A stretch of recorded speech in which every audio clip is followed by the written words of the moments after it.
Hello guys, welcome to my channel. If I woke up without you, I don't know what I would do. Thought I could be single forever till I met you.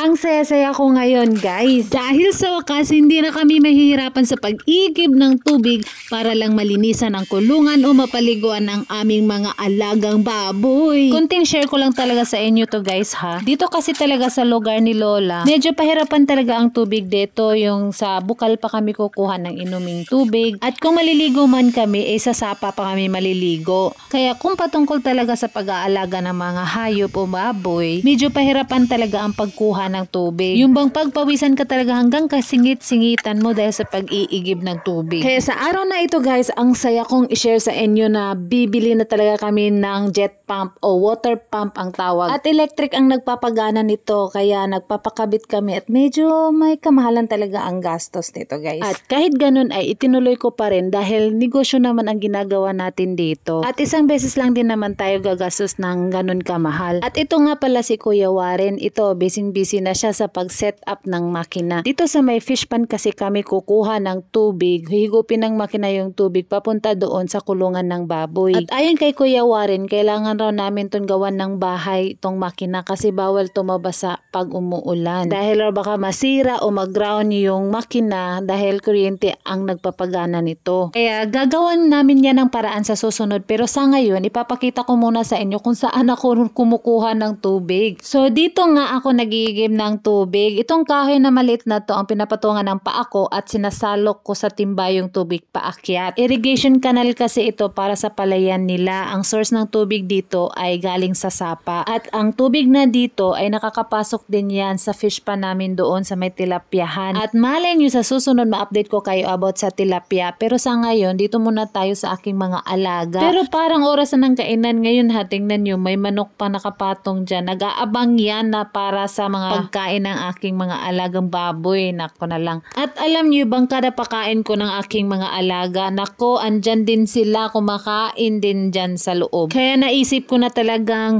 hahanap ako ng paraan kung paano ko sila maharangan ba.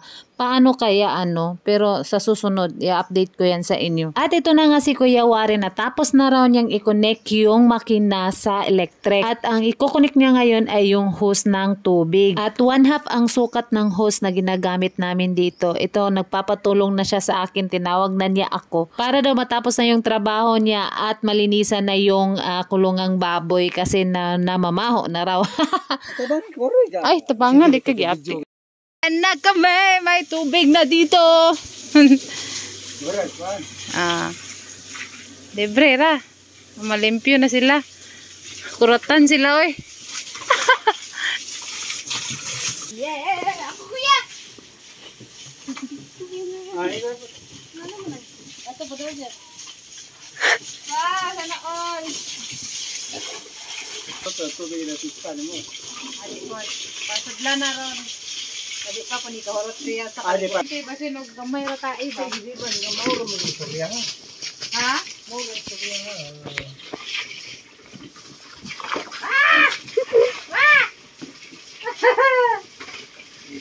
Thank you good kuya. Naay idea kuan ba? Dili siya lisod no na, dili na siya. Kung si Lolo na mag-alaga, dili na siya mag-lisod. Hindi na mo kada semana na pablo ka na. Oo.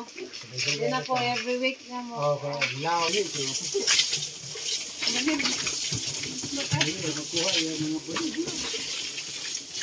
Di rin mo pagman siya nga naon ano. Ayan lang, yun na. Ayun lang ka na po. Mesti nga may Ano na?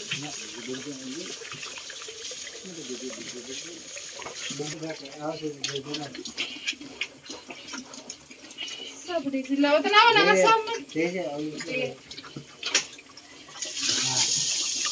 kaya. Thank you, Karen. Medyo dako-dako ang gastos day, no? Mapalit kag water pump pa niya, ipadagan dito. Kahilak kog kuan ay singot ganina kaya medyo dako-dako lagi. Ana, at least din apo ko mahago og kaus-kaus na din limpyo na permi ang kuan ba. Ang kulang na lang i-install na mo is ang baril ipatong na mo aning bungtod. Dini siya buntod ha. Patag ni sa one, nga ni pa ni kapatag eh. Pero kinaut na siya sa kuan, sa fish pan ba. Niya ang lawg karon is sobra ka mahal po. 2,000 ba ang sako sa lawg ron. Ang pre-starter nasa 1 pre-starter is 1560 nga na. Then pag starter na namo karon is taginting 2,005 pesos. Then diha toy na us-us na 1,975 pesos na. Pero dako-dako na nakahurot na niyang amo ang bakten o bakten dili na siya bakten kay 1 month naman siya. 1 month and 1 week na, going to 1 week na sa 1 month ikan. Kuan kahurot na ni siya og 15 dili pa 15 kasako kana pay 2 kasako bilin. So kung mahurot ng 2 kasako bilin karon 15 kasako na ang nahurot ani sa 12 sila ka buok. Kay ang tuloan na pre-starter. So dungagan pa na nahog isa ka starter nga sako para 16 para tulo ang pre-starter, then 12 ang tama ba ko? Di 15 day tama. Din ade dungagan di ay og starter bulok na. Kuan na mag-grower na ko. Kuan lang. Tunga sako sa starter o tunga sako sa grower. Di ba ingon ana ang maglawg? Dili nimo siya biglaon og lawg nga change dayon ka lawg nga grower from starter. Tungaon jud nimo ng starter to grower para ini kasunod palit nimo sa kasako na nga grower na para mo grow na. Di ba Lola? Kung Lola nga butan kaayo si Lola Felisa. Mo niya ang mga asyenda. Asyenda niya dako kayo, di ba? Ha Lola? Asyenda bitaw ni. Oh. Ano yung mansyon? Mansyon ni Lola Felisa. Butan ba ni si Lola Felisa, guys? Ano yung Lola sa akong partner? Oh, di ni siya tigkatog, so di ni siya buutan. Di makamatog la. Magabiir makamatog. Ay. Maara ta guys eh, ara mong gipahibalo nga nakuan na mi. Nagpatawad na ko ana ba. Nagpaibog ra ko ba? Nay achievement gamay. Laha, dugang-dugang sa gasto. Dugang-dugang sa gasto sa baboy. Ago. Yeah, plano pa mi Lola magkuan, manukan. Plano? Ano na to ilibot-libot sa manok la? Oh. Tawar ta guys, bye. See you tomorrow. Ay, next time.